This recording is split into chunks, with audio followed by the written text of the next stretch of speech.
taking a lot of time. And I think, you have got the slides, right?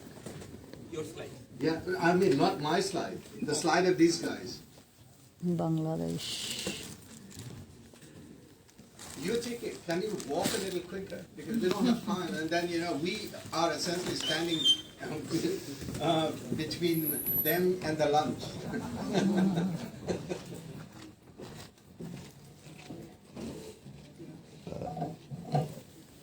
You just have 5 minutes.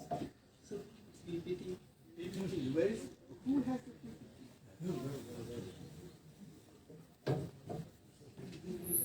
You have the PPT? Because all the students have it, they have got it.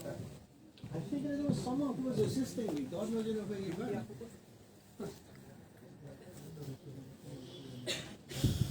Oh, this is taking a lot of time. But all the PPTs have been mailed to you.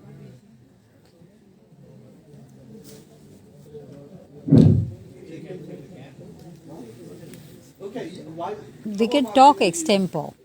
Do you need PPT or you can simply, at least? I'll talk, sir. Go ahead, go ahead. A very warm good afternoon to one and all, to all the dignitaries and teachers and everyone present here. You are the delegate of Bangladesh. Today, we are presenting Bangladesh as a case study to understand the water health nexus, which is also aligned with the World Water Development Report 2027 theme, Water and Health. Bangladesh is a highly populated deltaic country with more than 173 million people, and its economy, health and livelihoods are deeply dependent on water availability and quality. When it comes to water importance, economy, health and livelihood, in Bangladesh, water use is highly dominated by agriculture, which consumes nearly 88% of total freshwater withdrawals. The highlights the country's dependence on irrigation, particularly for rice cultivation. Only around 10 to 12% of water is used for domestic purposes, but this small share is critically important as it directly determines public health outcomes, sanitation and drinking water access. Livelihoods of millions depend on water-based activities such as agriculture, fisheries and inland navigation. Therefore, any disruption in water availability or quality directly affects food security, income stability and health, especially for rural and low-income populations. And when we come for hydrological and physical context, Bangladesh is one of the world's largest deltaic countries formed by the Ganges, Brahmaputra and Meghna rivers. While this geography provides abundant water, it also makes the country extremely vulnerable to pollution, salinity, intrusion and groundwater contamination. Studies based on the Water Quality Index show that only about 1/3 of drinking water sources are of good quality, which nearly 67% of households consume poor water quality. The major pollutants include arsenic, iron, manganese, salinity and toxic heavy metals. The key water-related challenges affecting the health in Bangladesh are arsenic contamination. In this, groundwater arsenic exceeds WHO limits in many regions. Chronic exposure leads to skin lesions, cancer and organ damage. Heavy metal pollution like lead, chromium, cadmium, manganese and iron detected in surface and groundwater, industrial discharge in the primary source, and salinity intrusion. As Bangladesh is a coastal and deltaic region, it is all affected by the sea level rise. It causes hypertension, pregnancy complications and crop loss, and microbial pollutions like fecal coliform detected in most surface water sources linked to diarrhea, cholera and typhoid. Emerging contaminants like antibiotic residues, microplastics, pesticides. These pollutants pose long-term health and ecological risk, a key concern of WWDR 2027. And now I have described policy and institutional framework. Bangladesh has a national water policy which is established on 1999, and institutions such as Bangladesh Water Development Board, which is indicated at BWDV, and Water Resources Planning Organization to manage water resources. However, the key issue lies not in policy absence but in implementation gap. Water governance is fragmented and there is weak coordination between water management and institution and public health sector. And before describe about the problem related in Bangladesh, first is arsenic contamination. The solution is removal techniques for arsenic contamination. The first one, coagulation and filtration, in which we add alum, iron salts, and second one is adsorption, which is related to activated alumina, iron oxide. And second problem is heavy metal pollution, in which we solved by the treatment industrial effluents before discharge, by bioremediation and phytoremediation, and safe disposal of contaminated sludge. And the third and the last one is salinity intrusion. The first one is process related to salinity intrusion, desalination process for remove the salinity intrusion for drinking water. And the last point related to salinity intrusion, land use planning and monitoring of water table. And I have included something, arsenic and heavy metals require treatment and source control, while salinity intrusion requires groundwater management and recharge. Bangladesh represents a globally relevant case where water quantity, water quality and health outcomes are strongly interconnected. The country highlights the urgent need for integrated water health planning, improved governance and a stronger regional cooperation on transboundary rivers. Lessons from Bangladesh can directly inform global policy discussions under the WWDR 2027 framework, especially for other deltaic and developing nations. And thank you. This is our presentation for the Bangladesh. Thank you very much. This was really good. Yes.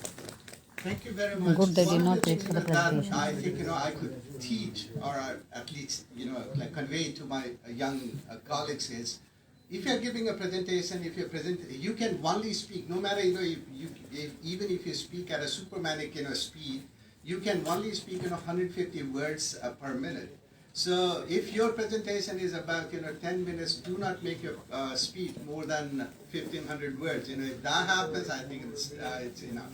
Exactly the same way, if you're giving like PowerPoint presentation, do not increase number of PowerPoint by about 5.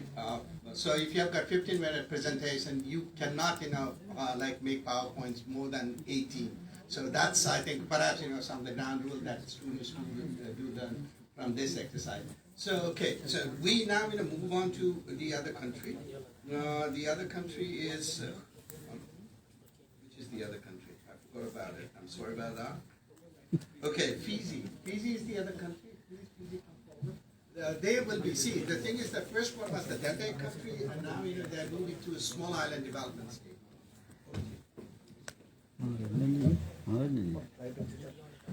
Nisa Yandra, distinguished delegates and UNESCO chairholders. I am Susan Rital and I speak on behalf of Fiji. Fiji belongs to the Pacific small island developing state. For the case of Fiji, water does not only relate to infrastructure. It is one of the core drivers of health, the resilience of the health system and adaptive measures in the face of climate change, especially when it comes to a small island like Fiji. Our country has made significant progress with regard to basic level coverage of drinking water, but only 42% of our people accessible to the clean drinking water, and safely managed drinking water is only available for the 27% of the people in rural areas of Fiji. This reflects persistent challenges in reliability, water quality protection, monitoring and system maintenance. Many rural areas and decentralized water systems continue to operate without routine microbial monitoring, formal water safety planning or secured financing for operation and maintenance. As a result, services do not meet health protective standards. As a low-lying island, Fiji has started experiencing saltwater intrusion into freshwater. Sea level rise are degrading groundwater quality, which has led to dependence on unsafe alternatives. Floods, heavy rainfalls and cyclones overwhelm sanitation and drainage systems. Septic tanks and rainwater systems are inundated, contaminating rivers and aquifers, and are creating acute pathways to the waterborne diseases. Access to reliable water, sanitation, and hygiene in healthcare facilities remains uneven, particularly in rural environments. Facilities without continuous water supply face challenges in infection prevention and control safe childbirth. For Fiji, the question is no longer whether the water system exists or not, but whether they work when the health risks are in high danger. Fiji wants UNICEF and UNDP to scale rural water and health facility WASH programs that prioritize service reliability. WHO to deepen technical collaboration on climate resilient health systems, particularly by integrating water quality, surveillance, inspection, prevention, and control health facility preparedness for climate and disaster risk. Fiji wants UNEP and FAO to address environmental drivers of health risk by monitoring salinity intrusion, waste management, and strengthen One Health coordination across water sanitation, agriculture, and public health. Fiji wants the UN Habitat to support safe sanitation planning and waste management in growing coastal settlements, guidance on safe sanitation, layouts, and land use planning that protects freshwater sources. Fiji wants UNESCO to collaborate in community awareness and data sharing to support the freshwater management. Fiji wants to align with UNDRR frameworks and climate finance mechanisms, including GCF, to ensure that safe water and WASH are embedded as core investment in climate adaptation and disaster risk reduction. Thank you so much, everyone.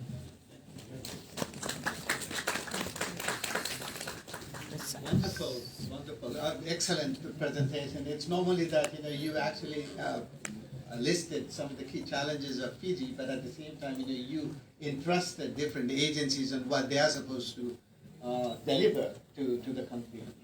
Thank you so much. So now we'll move from Fiji to Latin America, to Guatemala. So someone, the representative of Guatemala, the floor is yours.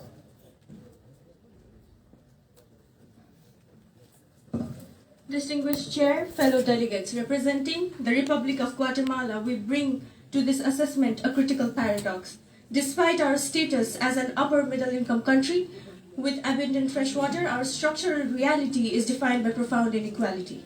The diagnostic evidence is stark. 40% of our population lives without indoor running water. This is not a crisis of physical scarcity. It is a crisis of governance.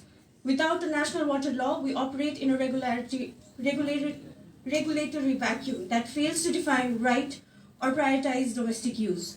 The toll of this vacuum is measured in lives. With 90% of surface water contaminated, as per the WHO, we face a mortality rate of 15.3 deaths per 100,000. In our rural highlands, waterborne diarrhea fuels a chronic malnutrition crisis affecting nearly half of our children. We are attempting to solve nutrition with contaminated tools. We are treating the symptoms while ignoring the environmental cause. We must address the geography of exclusion. Data reveals a deep divide. 50% of indigenous Guatemalans lack indoor water, compared to 33% of non-indigenous citizens. As documented in the report of Human Rights Watch, indigenous women bear the brunt of the time poverty. Institutional fragmentations allows private interests to divert shared rivers with impunity, violating the human rights to water. Guatemala needs to focus on legal mechanism along with technical engineering. Therefore, we move that the UN system implement 3 critical actions. We request that UNESCO and UN Water provide the technical expertise to act as a legal bridge, aligning our domestic law with Resolution 64/292. The UN must lead the shift from access indicators to quality indicators by establishing a UN support regional water monitoring hub in our highlands. We urge WHO and UNICEF to formalize a water for nutrition mandate, piloting an anticipatory action framework where wash infrastructure is treated as a clinical health interventions. World Water Development Report of 2027, the report must pivot for documenting simple access gaps to analyze the deeper legal and structural determinants of health.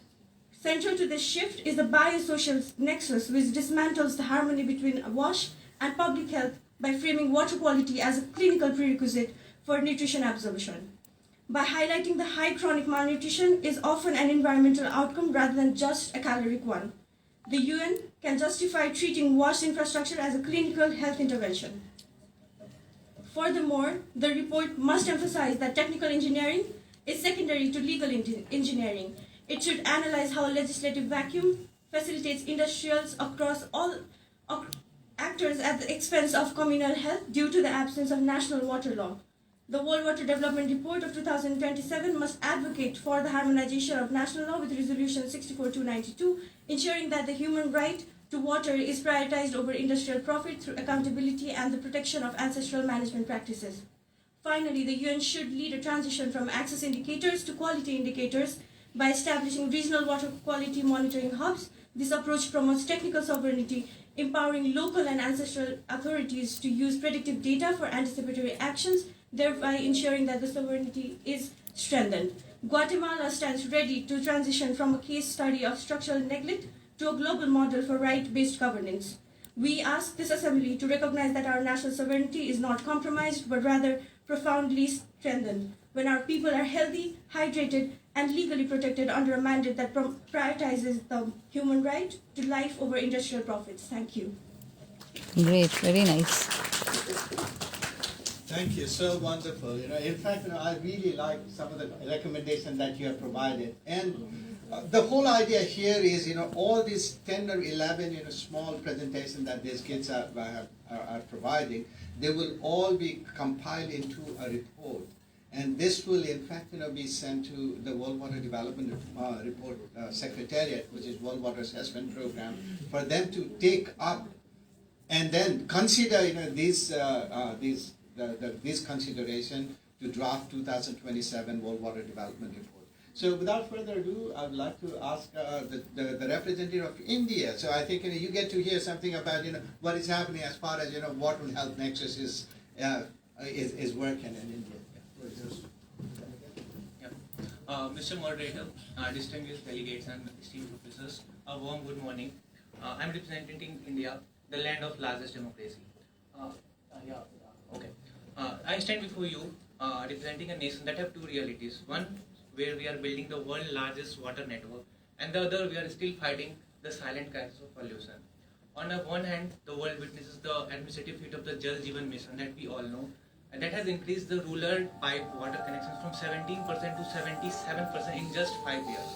But the ability to monitor what flows through a doorstep at the molecular level has grown by partly 1%. We have built taps, but we have not trained technicians.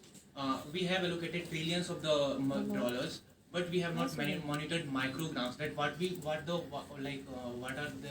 water in the flowing water. And let's look at the heat map of the India. You will see that mostly the region of the India is dark orange, and what it represents that most of the districts of the India are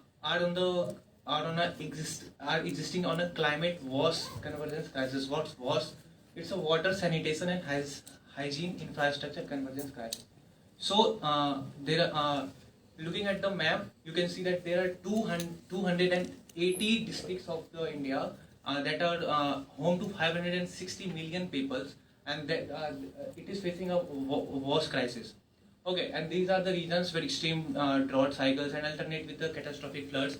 We are here in the Bihar, and we know that almost all of the southern regions of the Bihar always get flooded every year, every single year or alternate year. So, and these floods don't just harm the humanities, it also cost a $5 billion loss for the India. And it leads to 1,63,000 deaths annually. So, and you will just look at the pie chart that we are presenting. And our professors also have been regularly telling us that 60% of the wastewater in India is untreated. And what's that? That is 38 billion liters per day. And for the example, if you will see the Yamuna River, in the Yamuna River there is an antibiotic concentration of a chemical compound that is a ciprofloxacin, and its safe level is, according to the WHO, it's about 0 to 0.2 milligrams per liter. But what's in the Yamuna? It's 31 milligram per liter. So it's like 150 times the WHO safety threshold. And when we are saying that the Yamuna is polluted, we are talking about the national capital of India, and people travel all across the world from here. So So it's a threat to all over the world. Can I have the next slide? Yeah, and so India does not want to address just failures and problems, but we also have a blueprint of the implementation to impact gap. What we want that the WWDR 2027 must include a dedicated pillar on bridging the implementation to impact gap. We just want three mandates. The first, the technology co-responsibility.